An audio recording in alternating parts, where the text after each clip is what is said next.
Sur la question du sens au travail, parce que très souvent, quand on m'interroge, et notamment dans les médias, parce que c'est très médiatisé aujourd'hui, la question du sens, on me pose cette question, alors le sens au travail, pourquoi le sens du travail a disparu? Et je réponds invariablement, le sens du travail n'a pas disparu. Parce que le sens du travail ne peut pas disparaître. Par définition, le travail a du sens. Par définition, le travail a du sens. C'est Georges Bataille qui nous avait enseigné ça. Quand il dit, lorsque je ne sais plus lequel, l'homme de Cro-Magnon, peu importe, l'homme préhistorique, l'homme ancien, se met à tailler des flèches, des pierres, c'est pour produire des flèches, parce qu'il sait déjà à quoi va servir la flèche. Tout travail a du sens. Vous voyez, vous pouvez ramasser un caillou et dire tiens, je vais le jeter sur l'animal que je veux chasser. C'est pas un outil, il n'y a pas de travail. Il va y avoir un acte et la chasse, mais il va y avoir un travail lorsque je mets du sens dans mon geste. Et ce sens, c'est un projet, c'est la réalisation de quelque chose qui va servir à, qui va être utile à, et que j'ai déjà imaginé. Donc tout travail, par définition, a du sens. Et pour un économiste, d'ailleurs, on distingue le travail de la production justement par le sens. Une machine ne travaille pas. Elle produit, mais elle ne travaille pas. Parce qu'elle ne se donne pas à elle-même le sens de son travail. Et petite note de bas de page, parce que j'en fais quand même quelques-unes parfois, notamment à l'oral, l'intelligence artificielle ne travaille pas. Contrairement à ce que toute la mystique et mythique autour de ce qui se dit là, elle ne travaille pas au sens où elle ne donne pas de son propre sens. Elle donne l'apparence du sens, elle donne l'impression qu'il y a un sens, mais elle ne travaille pas au sens où travailler, c'est donner du sens à, ce que l'on fait. Donc, on ne peut pas imaginer qu'on perde le sens du travail. Même l'esclave d'ailleurs, hein. Même l'esclave donne du sens à son travail. Alors un sens qui ne l'emballe pas peut-être, oui, après c'est la question de l'engagement dans ce qu'on fait, hein. Mais même l'esclave donne du sens. Oui, c'est ça qui distingue l'homme de la machine. Deuxième note de bas de page pour la suite, éventuellement pour des questions. Ça veut dire que si la machine remplace l'homme, ça veut dire que le sens de la production par la machine a été déterminé ailleurs, puisque ce n'est pas la machine qui va donner son propre sens. Vous voyez ce que je veux dire? Quand on dit la machine remplace le travail de la machine remplace le travail humain, non, il n'y a pas de travail de la machine. Il y a une production de la machine qui remplace le travail humain, ce qui suppose que la production de la machine, elle a été tramée, elle a été organisée, elle a été pensée ailleurs par ceux qui ont travaillé à ça.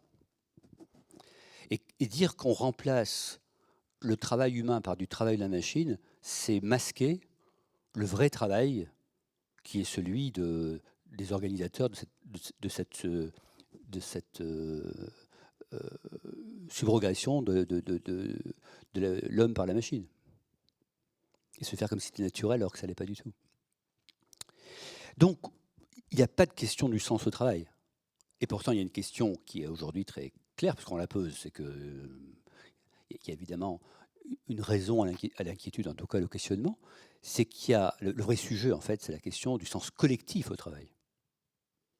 Si chaque travail, chaque action de travail, chaque activité de travail produit du sens, en même temps qu'il produit un travailleur, il produit du sens. Le sujet, ce n'est pas le sens du travail, c'est le sens commun du travail. Est-ce que lorsque chacun travaille à sa mesure, pour faire ce qu'il a à faire, il a le sentiment de faire œuvre commune? Et vous voyez, je distingue cette crise de sens dont on parle, c'est une crise du sens du travail collectif. Pardon, c'est une crise du sens commun du travail. On va arriver tout à l'heure au travail collectif. C'est une crise du sens commun du travail. Et quand on y réfléchit, vous devez dire, mais oui, ce qu'il dit est une évidence. Au fond, chaque personne, quand vous l'interrogez, peut trouver du sens à son travail. Et ce qu'elle va mettre en cause et ce qui va lui donner envie peut-être de fuir l'organisation, c'est le sentiment que son travail ne s'inscrit pas dans un projet collectif, un travail commun. C'est ça qu'on a perdu. Et donc la question, si je reformule la question que tu poses, je dirais, qu'est-ce qui nous a fait perdre le sens commun du travail?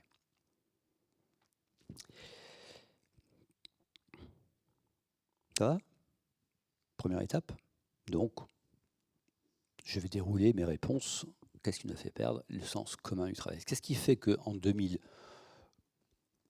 à partir de 2005, oui, ça date déjà de presque 20 ans, hein, on voit dans les enquêtes qu'il y a une érosion de ce sens commun qui s'amplifie dans les années 2010 et qui bascule très clairement avec les années Covid.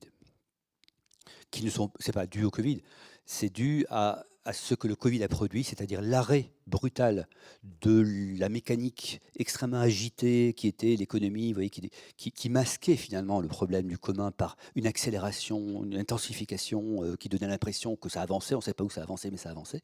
Et quand ça s'arrête, quelque chose d'inouï, hein, pendant 2 mois, 3 mois, on s'arrête. Et pris dans l'inertie précédente, on l'a tous vécu, donc vous voyez ce que je veux dire, pris dans l'inertie, soudain on se dit mais ça peut s'arrêter. Et soudain le roi est nu.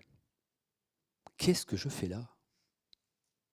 Qui ne s'est pas posé la question pendant les années, les premiers mois de confinement, mais qu'est-ce que c'est que ce travail, quoi? Alors il y a ceux qui étaient au front, dont on a beaucoup parlé, effectivement, parce qu'ils avaient une conscience immédiate de l'utilité de leur travail. Il fallait sauver des vies, il fallait parce que n'oublions pas aussi qu'il fallait nettoyer les rues, ramasser des poubelles, parce qu'on pense toujours aux soignants, mais il y a toutes les activités de la logistique citadine et qui ont dû être remplies, sans quoi ça aurait été très compliqué à vivre. Donc tout ça, eux, leur utilité, ils l'ont vécu. Mais les autres, combien d'autres se sont dit, mais qu'est-ce que je fais dans ce tableau Excel alors que nous vivons une sorte de grande tragédie cosmique comme ça, enfin en tout cas planétaire, où tout s'arrête, le monde s'arrête, un tiers d'humanité enfermée dans ses appartements, enfin un truc de folie. Donc voilà, la crise commence dans les années 2005, cette crise, peu importe le mot crise, cette transformation, cette érosion du travail commun commence dans les années 2005, et elle va trouver son point d'échappement, si vous voulez, durant les années Covid, où là, on est placé devant son travail à soi, et on se dit, mais à quoi je contribue, quoi, finalement? Est-ce que c'est vraiment si important, ces PowerPoint qu'il faut que je rende? Est-ce que c'est vraiment si important, ces réunions auxquelles je dois participer? D'où, je renouvelle la question, pourquoi à partir de 2005, il y a cette érosion du sens commun du travail? Et donc un cri du travail individuel, un cri de sens du travail de chacun. Mais qu'est-ce que je fais là? Alors, première raison, tu l'as évoqué tout à l'heure, je ne vais pas y revenir trop longuement parce que j'ai beaucoup parlé dans le passé de cette affaire, et puis il n'y a pas que moi qui ai beaucoup parlé de cette affaire, c'est devenu très connu, hein. La financiarisation, pour le faire en très bref, première raison de cette crise du travail commun, à partir des années 1980, il y a une transformation considérable du financement des économies. Et pour le faire en très bref, on passe d'un financement bancarisé à un financement par les marchés financiers. Pourquoi? C'est très simple à comprendre, c'est parce que les retraites, pour financer les retraites, on ne sait pas faire, et pour pouvoir les financer, on place les cotisations sociales sur les marchés financiers aux États-Unis. C'est les fameux fonds de pension. Et à partir de là, explosion nucléaire, puisque vous avez des milliards de dollars qui vont être déversés sur un tout petit marché. Le marché financier, c'est très petit, c'est 10 000 entreprises dans le monde, hein. C'est très petit, hein. Il y a 10 000 entreprises qui vont profiter de milliards d'épargne. Et ça va bouleverser toute l'économie. Alors c'est ce que je raconte dans Le Travail invisible. Et puis je me fais de la publicité pour le second. La suite du Travail invisible, c'est L'esprit malin du capitalisme, qui explique cette histoire comme ça. On part d'un... C'était pas du tout voulu au départ, hein. C'est une transformation du moyen de financer l'économie, et on en arrive à bouleverser tout le mode d'organisation, et en particulier les entreprises. J'y arrive donc parce que pour répondre, il y a énormément d'argent, hein. Il y a encore, vous l'avez peut-être entendu, vendredi dernier, la bourse de Paris a atteint son sommet historique depuis qu'il y a un indice CAC 40, elle n'a jamais été aussi haute. C'est vous dire que tout va bien. Et pourquoi? On se dit, mais pourquoi ça ne craque pas? Parce qu'il y a énormément d'argent pour peu d'entreprises, donc ça tourne, donc ça monte. Et donc on est sur ce régime depuis maintenant 40 ans. Il se met en place dans les années 70-80, d'abord aux États-Unis, puis dans tous les pays du monde, comme ça. Et conséquence pour les entreprises, si elles veulent capter de l'argent, elles sont obligées de répondre à des normes financières et à des niveaux de profit. C'est aussi simple que ça. Alors, c'est plus sophistiqué, je le décris de manière plus technique, mais c'est compréhensible, même si vous n'êtes pas économiste, c'est très compréhensible. Dès lors que vous avez des marchés financiers qui ne connaissent rien à la vie des organisations qui prêtent de l'argent, ils veulent des rendements, parce que leur travail, c'est de placer de l'épargne. Ils veulent des rendements, et donc ils imposent des rendements. Et ça renverse complètement la logique de production. Au lieu d'aider par le financement à produire, et s'il y a des profits, ben on les redistribue à ceux qui ont apporté les capitaux. On apporte des capitaux en exigeant des rendements. On les apporte que si on a un certain niveau de rendement, et l'entreprise doit s'adapter à ce niveau de rendement. Ça a été la fameuse création de valeur pour l'actionnaire, et cette course au profit. Là aussi, c'est la course de l'écureuil dans sa roue. Hein. Personne ne l'a voulu, mais une fois que vous mettez en place le système, il s'autoproduit. Même si vous ne voulez pas entrer dans cette logique, mais comme votre concurrent entre cette logique, lui capte beaucoup de fonds, fait plus de profits, s'organise, devient plus rentable, et vous êtes obligé de vous aligner, et de proche en proche, même les petites entreprises qui ne feront pas appel au marché boursier, hein. Il n'y a que 650 entreprises en France qui sont cotées, hein. Donc vous voyez, il y a de la marge, il y a 2 millions d'entreprises. Mais toutes les entreprises sont contaminées par cette logique, puisqu'elles sont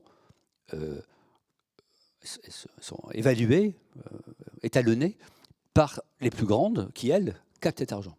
Et voilà comment tout le système capitaliste, qui n'est pas un gros mot dans ma bouche, ni un beau mot, c'est juste un terme technique pour dire notre système économique, hein, tout notre système économique va basculer dans la spéculation.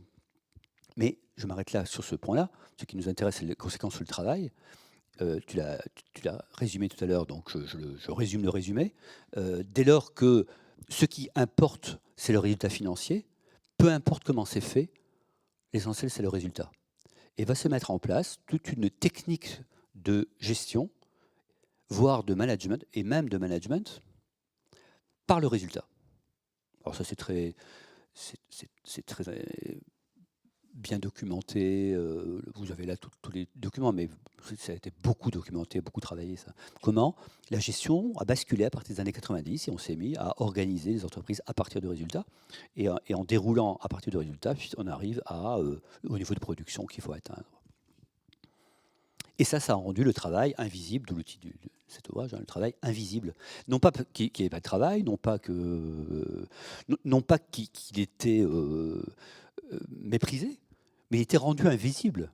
Parce que peu importe, encore une fois, ce qu'on fait, l'essentiel, c'est qu'on ait le résultat attendu. D'ailleurs, ça a développé beaucoup d'autonomie dans les entreprises, qui était un piège pour les collaborateurs, parce qu'on donnait de l'autonomie à condition que vous ayez le résultat, débrouillez-vous, et puis finalement, faites ce que vous avez à faire, peu importe. Invisibilisation du travail. Et donc, il y a une culture du travail invisible qui s'est développée dans les années 90, qui est une culture de l'individualisation très très forte. Le travail, c'est là qu'on a mis en place d'abord les primes individuelles, puis la gestion de carrière très individualisée. Pour les plus anciens, vous avez connu un mode d'organisation où on était très attentif au collectif, parce qu'il y avait ce sentiment, cette croyance, ou cette certitude qu'on produit parce qu'on produit ensemble. Et que c'est l'équipe qui produit. Et en fait, on va faire éclater cette logique de la production collective au profit d'une production par accumulation de performances individuelles. On passe du collectif de travail au travail collectif. Le collectif de travail, c'est vous avez un groupe qui fait ressources à partir duquel vous pouvez retrouver des moyens d'agir, qui va vous aider. Enfin, la grande tradition du travail des Trente Glorieuses. Le travail collectif, il y a des individualités très fortes qu'on va conduire à travailler ensemble. c'est-à-dire à coopérer, comme on dit. On a le terme qui est devenu très à la mode, c'est coopérer, la coopération. Donc, coopérer, c'est opérer, donc travailler ensemble, mais à partir d'individualité. Pour les plus jeunes, ça vous paraît évident, parce que toute la culture du travail depuis les années 90, c'est une culture à partir de l'individu qui coopère avec d'autres individus, de compétences, pour ne pas parler des hauts potentiels, des génies futurs, toute cette idée qu'il y a des talents, les talents qu'il faut faire émerger, donc des individus qu'on agrège, et le rôle de l'organisation, c'est d'agréger des individus, c'est pas de créer des collectifs. Donc individualisation du travail, individualisation des résultats, travail invisible, et au total, le travail invisible, c'est un travail d'évaluer en tant que travail, en tant que valeur sociale. C'est ce à quoi conduit la financiarisation, mais il n'y a pas de méchant dans l'affaire. Hein. Personne ne l'a calculé, personne ne l'a voulu. Vous voyez, c'est de proche en proche. Les années 90 sont des années de très forte tarification du travailleur, et donc de proche en proche. Donc c'est à cette époque qu'on dit, vous savez, quand vous entrez dans l'entreprise, hein, il faut rester que 3 ans. Hein. Je me souviens très bien, le moment où j'étais jeune prof, à moment où la mode, oui, c'est cette rhétorique comme ça. Si vous entrez, il faut rester que 3 ans parce qu'il faut que vous prouviez que vous pouvez partir parce que vous avez une valeur de marché. Et je me souviens que moi, qui suis économiste basique, je me dis, mais en fait, vous payez la formation et ils vont à la concurrence. Et on me disait, mais c'est nouveau, parce que c'est ça, l'agilité, les nouveaux talents, ils doivent passer, ils vont circuler, il va avoir une... Bon, très bien. Très bien, mais enfin, c'est coûteux quand même. Bon, bref. Donc, vous voyez, en tout cas, le point que je soulignerai encore plus que je l'avais fait dans le travail invisible, c'est qu'on a vraiment une individualisation. Et ça résonne avec une transformation de la société qui est parallèle, qui est concomitante, qui est une transformation vers un individualisme narcissique de plus en plus important. Je vais revenir sur ce terme de individualisme narcissique qui a un sens très particulier et que vous n'entendez pas de manière dépréciative tout de suite. En tout cas, oui. Mais je fais juste un lien à ce moment-là de mon exposé entre le fait que le travail évolue vers plus d'individualisation, de compétition, de championnat, de talent, etc. Et le fait que toute la société s'individualise.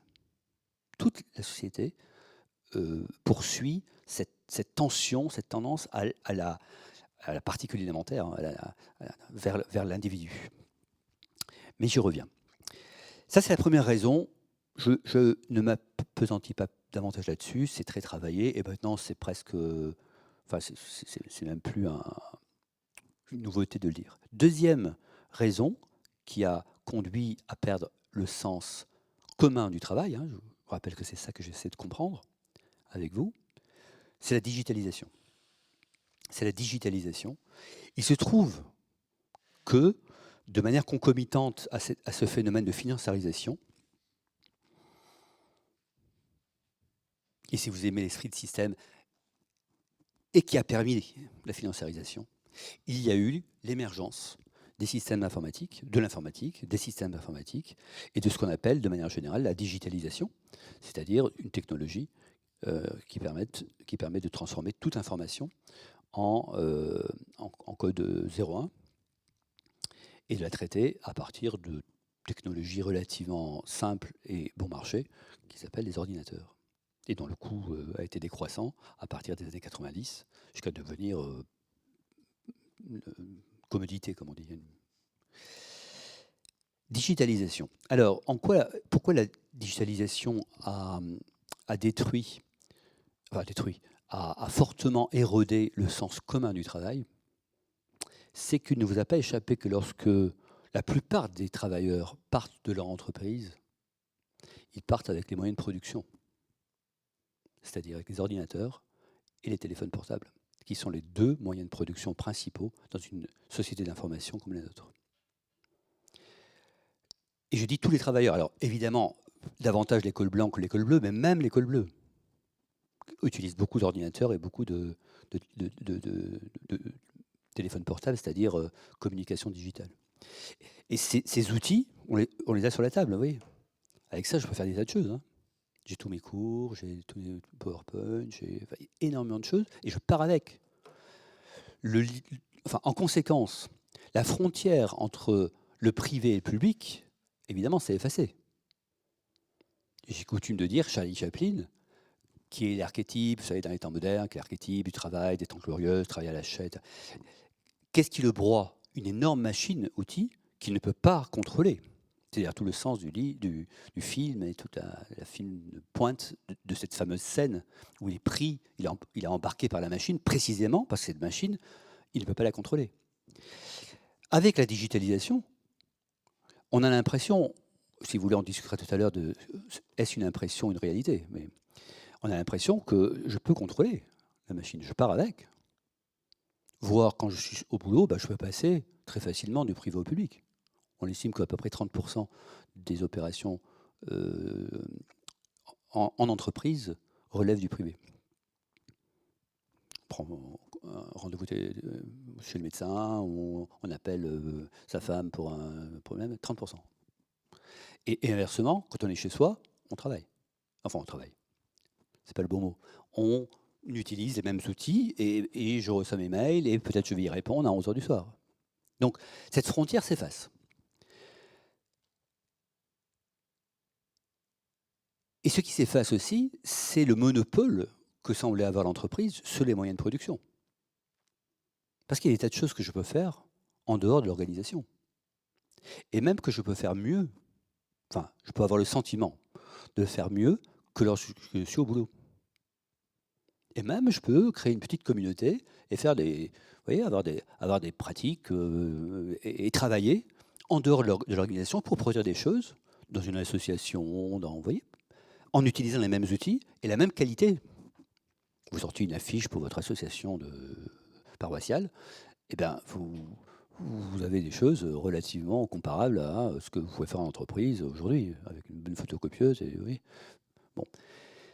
Vous voyez, ça nous paraît tellement évident. Je vois des jeunes, et pour vous, ça vous paraît évident, mais ce n'est pas du tout évident relativement aux générations précédentes, où il y avait une coupure très nette entre ce qu'on pouvait faire dans l'entreprise et ce qu'on ne pouvait pas faire en dehors, ce qu'on ne pouvait pas faire en dehors de l'entreprise, chez soi en particulier. Aujourd'hui, on peut faire plein de choses. Et d'où une frontière qui s'est effacée, et d'où une déconsidération relative du travail en entreprise. Le prestige du travail en entreprise n'est plus le même. Mais même les possibilités du travail en entreprise ne sont plus les mêmes. Et même le travail en commun en entreprise, il est mis en concurrence avec le sens commun du travail ailleurs que dans l'entreprise. Une assoce, vous voyez. Donc, vous voyez, ça c'est conséquence de la, si vous voulez un grand mot, de la désinstitutionnalisation des outils. Avant, il y avait une institution qui avait le monopole des outils. Maintenant, c'est moins vrai. La deuxième raison qui a conduit la digitalisation donc à participer à l'effritement du sens commun, c'est que la digitalisation a conduit à l'interconnexion des particules élémentaires que nous sommes. Je disais dans la section précédente qu'il y a une tendance vers l'individualisme très très forte depuis 40 ans, qui a été encouragée par la financiarisation. On a inventé le terme de capital social, puis de capital humain, puis de capital santé, puis de capital soleil. Tout est capital. Et tout est capital et nous devenons des micro-capitalistes de tout. On a tout à gérer parce que nous devons valoriser tout ce qui en nous est capital. C'est ça l'individualisation. Hein. On ramène non pas au collectif qui produit du capital des ressources, mais à soi-même ce sentiment qu'il faut maximiser son capital, y compris soleil et santé, bien sûr, et repos. Donc ça, c'est la financiarisation. Mais ces micro-capitalistes que nous sommes devenus, ils ne sont pas isolés, contrairement à ce que dit Houellebecq, qui est un prophète de cette époque, hein, qui a très bien vu comment se passent les choses, cette lente dislocation du collectif au profit d'individus. Mais lui s'arrête là. Alors, je n'ai pas là pour parler de Houellebecq ce soir, mais il s'arrête là, il ne s'arrête pas tout à fait là, s'il est très intelligent. Mais enfin, en tout cas, il insiste sur le fait qu'on a des particules élémentaires, donc comme le titre d'un de ses ouvrages le dit. Mais en fait, ces particules sont extrêmement reliées. et même davantage reliées qu'elles n'ont jamais été dans l'histoire de l'humanité. Et elles sont reliées par la technologie, par le digital, cette fois au sens Internet, réseau. Ça, c'est très nouveau. Et ça va avoir des conséquences extrêmement importantes sur le travail commun, sur le travail en organisation. Bah pourquoi? Parce que l'information qui était concentrée dans l'entreprise comme lieu du travail, lieu de la production, elle est diffusée partout. Et je ne peux pas vous apprendre ce soir que si vous voulez, je sais pas, apprendre à bricoler, à monter un meuble, vous avez 15 vidéos qui vont vous l'expliquer, vous avez plein de personnes qui vont pouvoir vous aider. Bref, vous avez une possibilité, vous, en tant que microcapitaliste, avare de notre temps et de notre profit personnel, on a une énorme possibilité d'agir et de travailler indépendamment de l'entreprise. Indépendamment, vous voyez, d'un lieu qui aurait organisé du travail. On a une diffusion de l'information et une connexion de chacun à cette information dont on n'est qu'au début parce que l'intelligence artificielle va décupler cette affaire. Et donc, qui a eu pour tendance, là encore une fois, d'éroder les collectifs de travail. Quand je dis éroder, je veux dire de les rendre pas si attractifs que ça. Pourquoi aller travailler dans une entreprise lorsque je peux très bien trouver des moyens de travailler chez moi ou avec d'autres, pas nécessairement chez moi, mais avec d'autres, voilà, parce qu'il y a plein d'informations que je peux trouver et faire des choses formidables. Alors que ce soit pas vrai en termes de volume, c'est-à-dire qu'il n'y a pas tant de personnes qui ont tout abandonné pour faire ça. Oui, à une époque, on a dit c'est la fin du salariat et tout le monde va partir en étant micro-entrepreneur ou auto-entrepreneur de soi-même. Enfin, non, évidemment non. Évidemment, ça ne s'est pas passé comme ça. Et s'il faut regarder les chiffres, il y a un peu moins d'indépendants aujourd'hui qu'en 1980. Parce qu'il y a eu beaucoup de magasins, de commerçants qui ont disparu, donc un peu moins. Mais ce n'est pas ça qui compte, c'est l'esprit. En fait, notre relation au travail en organisation a changé. Parce qu'il y a cette possibilité, il y a cette concurrence, si vous voulez. Il y a ce contraste possible avec une autre façon de travailler, plus souple, plus intéressante, plus intelligente, plus choisie, moins contraignante, plus efficace aussi. Parce que débarrassée de toute la lourdeur bureaucratique qui devient du coup insupportable par rapport à cette fluidité qu'il y a sur les réseaux, avec ces capacités voilà, d'acquérir le savoir et de mettre en œuvre. Donc, vous voyez, la digitalisation est sur le plan technique, concret, objectif, parce que vous partez avec des moyens de production, et sur le plan culturel, des représentations, nous conduit à considérer le commun du travail, le travail au sens commun, de manière nouvelle et avec beaucoup plus de suspicion, en tout cas de sens critique.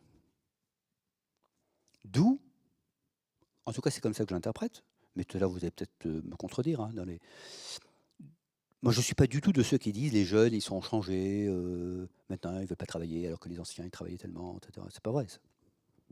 Vous trouvez aussi des anciens qui ne veulent pas travailler, qui n'ont plus envie de travailler dans des organisations bureaucratiques trop lourdes, dont ils ne voient pas le sens. Je dirais, l'intelligence n'est pas un apanage des jeunes. En tout cas, cette intelligence-là, de se dire mais pourquoi je suis là, ouais, c'est le sens critique, c'est pas une nouvelle génération. Il se trouve que les nouvelles générations qui sont nées avec tout ça, pour elles, ça leur paraît évident.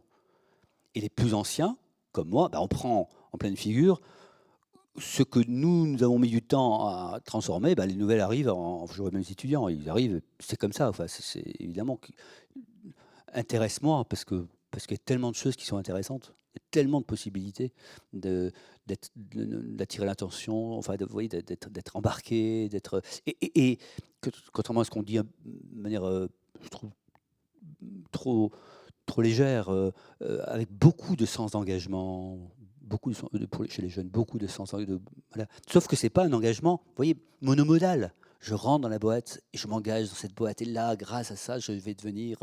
et puis je monte. Et puis parce que je vais... Et c'est par mon travail, l'acquisition de mes compétences là, autour de ces compagnons qui m'ont aidé à faire qui fait de moi quelqu'un. Ça, c'est vrai, vous voyez, dans un contexte social, dans un contexte culturel qui n'est plus le nôtre. Aujourd'hui, j'acquiers de façon différente, j'aide, et c'est cette diffusion qui fait ma force, c'est la capacité d'agir dans différents mondes qui fait ma force. Donc la digitalisation a une conséquence très importante sur notre représentation, et a toujours, et aura encore, parce que l'intelligence artificielle va encore en mettre une couche, puisque l'intelligence artificielle donne des informations hautement probables. Hein. Ce n'est pas vrai, mais hautement probable. Donc, ce qui fait que notre rapport au savoir va encore être médiatisé par le digital, de façon encore plus grande. D'où une crise de l'expertise qui va être amplifiée, une crise des lieux de l'expertise qui va être amplifiée. Voilà. C'est pas grave, hein. Les choses évoluent. Et ce qui compte, c'est comprendre que tout évolue en même temps. Vous voyez, l'individu de plus en plus microcapitaliste, les moyens qu'il a de valoriser ce capital, tout ça, ça forme un nouvel équilibre, mais qui est un équilibre digital. Alors, il ne vous a pas échappé qu'en substrat se pose la question de la gestion de ces réseaux. Parce qu'en fait, le lien... Au début, on pensait de manière très naïve, très hippie, hein, très post-hippie, puisque c'était des post-hippies qui avaient pensé à l'Internet, une sorte d'anarchie comme ça, où on pouvait... Bon. Et on pensait que voilà, c'était une sorte de liberté incroyable qui a été donnée à chaque individu de pouvoir se réaliser grâce au réseau. Et puis on se rend compte que derrière les réseaux, il y a évidemment de l'activité de production, des entreprises, des intérêts, du profit, et que c'est un peu plus compliqué que ça, on en reparlera. Donc, troisième raison. Deuxième raison. Et je rajoute une troisième raison à la crise du travail que pour l'instant je n'ai pas vu travailler, et sur laquelle j'ai un peu travaillé dans ce livre-là, qui s'appelle Intelligence du travail, et qui est le rôle du consumérisme. L'hyperconsumérisme des années 90 a eu, à mon sens, un effet très profond sur le collectif de travail, sur le sens commun du travail. Alors, ces années 90 se traduisent par un consumérisme accéléré. Si vous me suivez, c'est pas... Mais vous voyez qu'il y a un lien entre consumérisme et microcapitaliste et individualisation. Parce que le microcapitalisme, il va se valoriser par la consommation. Par la valorisation de son capital, mais la consommation, le fait que, oui, l'accès à la consommation. Et on assiste en Occident à un hyperconsumérisme. Et pour le faire de manière un peu à la serpe, mais on déplace dans les pays du Sud et essentiellement asiatiques de l'Est l'industrie, donc le travail industriel, le travail technique pour conserver en Occident le consommateur. Il y a aussi des consommateurs dans l'Est qui tiennent les marchés, mais la désindustrialisation a eu pour corollaire l'hyperconsumérisme. Autrement, ça n'aurait pas marché. Il fallait consommer énormément de produits. Il faut faire là aussi de manière très simple, hein, qui sont produits en Chine en très grande quantité, mais il faut les consommer. Hein, donc ça doit revenir et on doit consommer des conteneurs de produits pour que ça fonctionne. D'où le fait, alors pour les plus anciens, bon, pour l'avoir vécu, hein, ce sentiment d'être écrasé par les objets.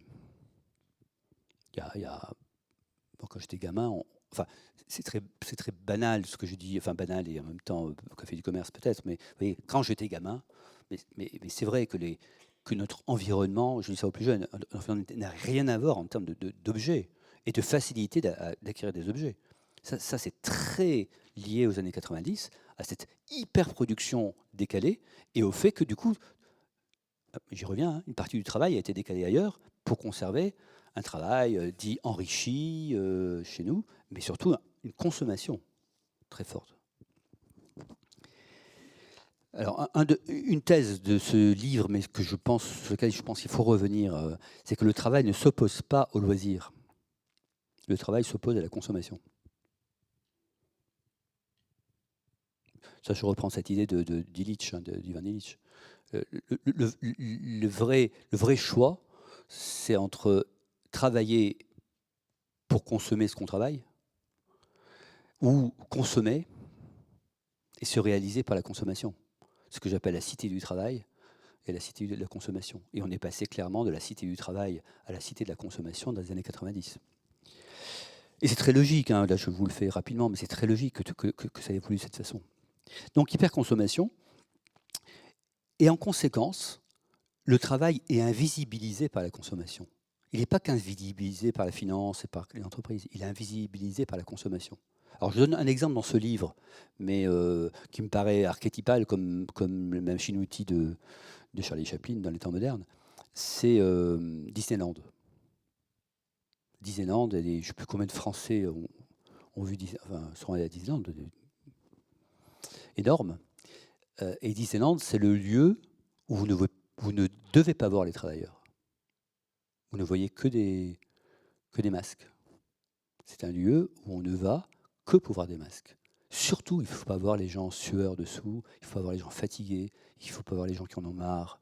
Il faut que ce soit le monde parfait, où tout fonctionne de manière fluide, parce qu'on va consommer, on ne va pas regarder le travail. Et si vous y prenez garde, et que vous ouvrez la boîte noire de la consommation, vous allez avoir peur. La boîte noire de la consommation, c'est la maison de retraite est très très bien. Il y a des très bons résultats, il y a des très belles publicités, il y a une très belle image. Puis un journaliste va dans la maison de retraite et puis s'aperçoit que c'est pas comme ça que ça marche. C'est pas comme ça que les toilettes des personnes âgées sont faites. C'est pas ça le temps qui est imparti au personnel. Il va regarder le travail, mais horreur. Il va regarder le travail, et le travail, c'est pas du tout ce qui est vendu en termes de consommation. Et pensez-y, dans tout. Je ne veux pas vous. Mais avant Noël. Mais peut-être que oui, j'ai envie de faire avant Noël. Dans tous ces objets de consommation, on ne veut pas voir le travail qui est derrière. On ne veut pas voir que derrière les vêtements, on va dire 40%. Moi, je suis en conseil d'administration d'une boîte de vêtements, donc je connais bien le sujet sur comment faire pour éviter que 40% des vêtements 80% sont en coton, hein, sont fabriqués à partir du coton, et 40% du coton, il est, je ne dis pas éthique, il est immoral. C'est-à-dire que là, immoral. Et on ne peut pas faire autrement. On essaie de sourcer ailleurs, comme on dit, c'est pas possible. Le seul qui soit un peu moral, c'est le coton américain, il n'a pas assez. Tout le coton vient de pays, c'est épouvantable. Alors, le coton, les poulets, enfin, quand vous ouvrez les boîtes noires de la consommation, mais enfin, j'espère vous communiquer ça ce soir, on ne veut pas voir le travail en tant que consommateur. Et plus on est hyper consommateur, et plus on refuse de voir le travail qu'il y a derrière. Le travail qu'il y a derrière en Chine, qu'il y a derrière en Vietnam, évidemment, mais même chez nous, on ne peut pas le voir. Donc, je crois que le consumérisme a aussi opéré, a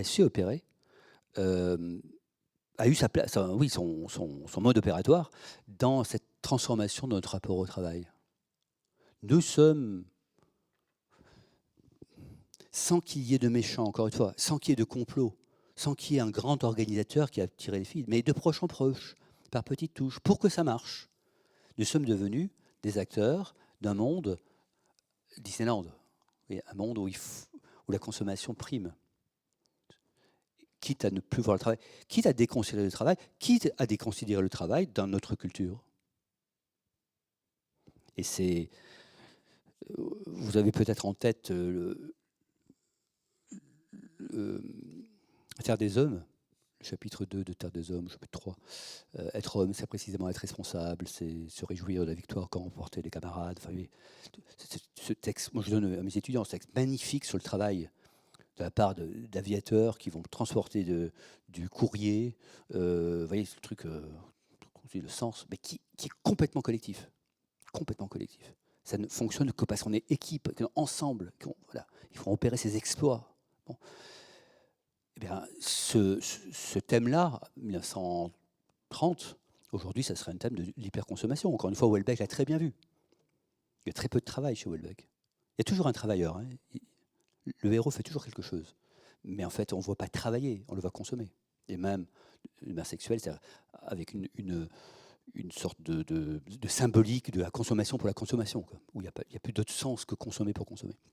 Donc, cette dimension-là, vous voyez, je ne l'ai pas à part. Moi, je pense profondément aujourd'hui, pour avoir travaillé sur Marx, etc., que le vrai lieu de l'aliénation capitaliste, il y a une aliénation capitaliste, c'est pas le travail, c'est la consommation. En fait. Et depuis le début du capitalisme, c'est la consommation.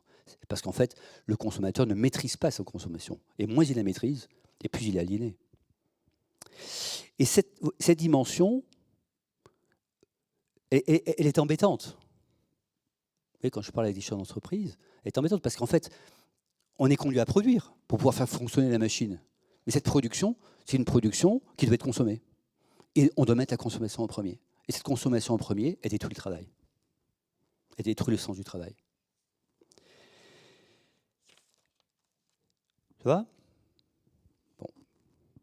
Donc, ce travail collectif est triplement dévalorisé.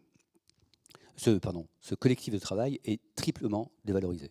Il y a beaucoup de travail collectif, j'y reviens, mais le collectif de travail, le fait que c'est du groupe, c'est de la communauté, c'est du ensemble que se produit la valeur, parce que c'est du ensemble que se créent les normes de valeur, les normes de qualité, les normes de métier, vous voyez, le vieux compagnonnage, machin. Ça, c'est perdu, et à mon avis, c'est définitivement perdu, ça. Parce que notre société ne porte plus ça. Elle porte des micro-acteurs, des micro-agents, qui sont reliés par la technologie.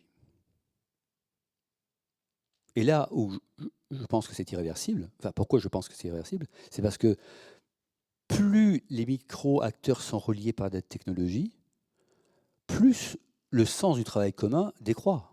Parce que c'est la technologie qui le donne. En clair, c'est les programmes qui donnent ce qu'il faut faire, vous voyez, les normes, les niveaux, etc. C'est les programmes. Et de plus en plus, c'est ça. Y compris pour un chauffeur de taxi qui lui dit où il doit aller, le temps qu'il doit mettre. Tout le programme sous-jacent limite le collectif de travail. Et plus il le limite, et plus l'acteur considère que son travail n'a pas de sens. Et plus on a besoin de technologie pour assurer le sens commun. Et plus ça fait perdre le sens du travail. Et plus on a besoin de technologie. C'est une logique qui s'auto-produit, ça. Je pense que chaque année qui va passer, on aura des couches d'organisation technologique nécessaires pour que ça fonctionne. J'aime bien donner l'exemple du nucléaire. Le nucléaire, c'est hyper sophistiqué parce que oui, c'est une erreur. On ne va pas laisser ça à des collectifs de travail sympathiques. C'est hyper sophistiqué. Et plus il y a des engagements par rapport au travail, comme on assiste, au travail, vous m'entendez, un travail dans les organisations, plus il y a cette culture du désengagement par rapport au travail dans les organisations, et plus dans ces organisations-là, vous imaginez qu'il faut verrouiller complètement les processus. Et plus on les verrouille, et plus il y aura des engagements, et plus il faudra verrouiller. Donc on a une logique qui nous conduit à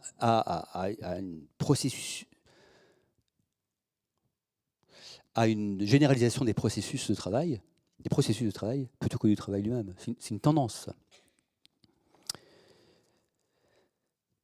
Et ça, et donc ce sera la thèse de livre que je prépare, dont je vous parlais au départ, et qu'on va discuter si vous voulez ensemble, c'est ce que j'appelle la sociétalisation de l'entreprise. La sociétalisation. La sociétalisation, c'est le fait que la société en tant que société, sans intermédiaire, sans intermédiation, se donne à elle-même le droit d'orienter le politique et, pour ce qui nous concerne, l'économique. La société, il y a des acteurs plutôt, mais la société, ça n'existe pas, il y a des acteurs de la société, il y a des acteurs qui se donnent comme légitimité le fait de représenter la société tout entière pour orienter l'État, l'action de l'État, l'action publique, l'action des entreprises, l'action économique. Et il représente le climat, des minorités, la biodiversité.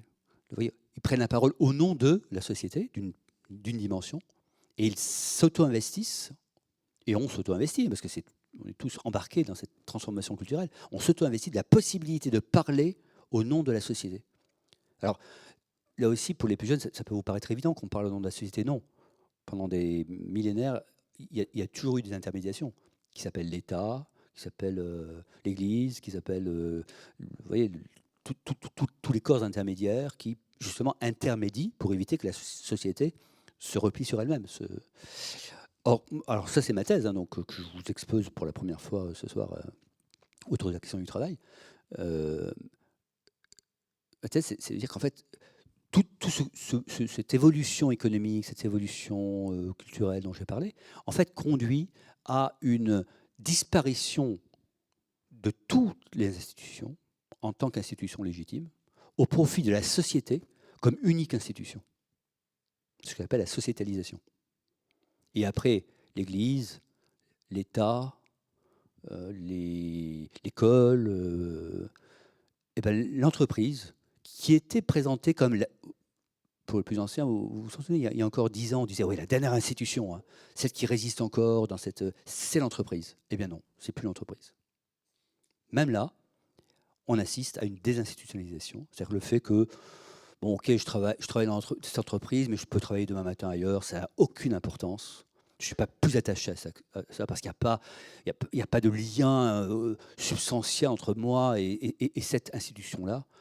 C'est la seule institution qui m'importe, c'est la société. Et moi dans la société. Et moi dans la société, c'est l'individu narcissique. Alors, individualisme narcissique, j'emprunte le terme à Christopher Latch, fin des années 70, qui déjà avait vu ça, que ce n'est pas l'individualisme qui est nouveau. L'individualisme, c'est vieux comme la modernité. C'est une forme particulière d'individualisme qu'il appelait, lui, le narcissique, et je pense que c'est la meilleure appellation. C'est cet individualisme qui... J'essaie d'être clair. Tocqueville définit bien l'individualisme. Il dit, en fait, l'individualisme, ça consiste à s'occuper de ses amis, de sa famille, de cette petite société, et de ne pas s'occuper de la grande société. Donc on se replie, c'est pas le bon mot, parce que c'est pas du tout égoïste, hein, mais c'est à l'échelle de sa société. Ses amis, il cite ça, sa famille, ses amis. Oui. L'individualisme narcissique, c'est quelque chose de différent chez Latch et dans ce que j'essaie d'en faire. C'est le fait qu'on considère que le centre de gravité de la société, c'est soi-même. C'est-à-dire qu'on regarde toute la société à partir de soi. Alors on met ça souvent sur le compte de l'émotionnel. On dit non, mais c'est une conséquence.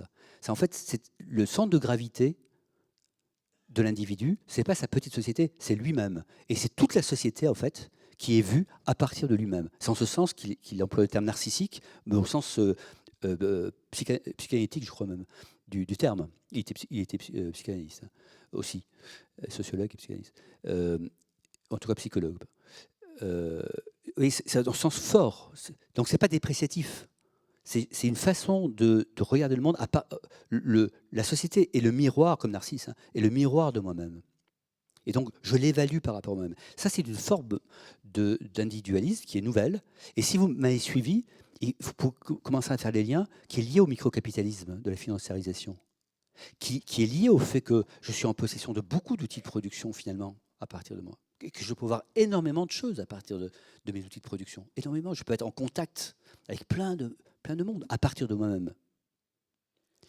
Et ça, à mon sens, ça conduit pour la première fois dans l'histoire à la possibilité de penser qu'on peut réaliser la société à partir de soi. Qu'on peut représenter la société à partir de soi-même. Ça, c'est très nouveau. Et c'est possible grâce au réseau. Parce que la personne qui pense à la société à partir d'elle-même, elle est considérée comme dingue, clairement, pendant des millénaires. Hein.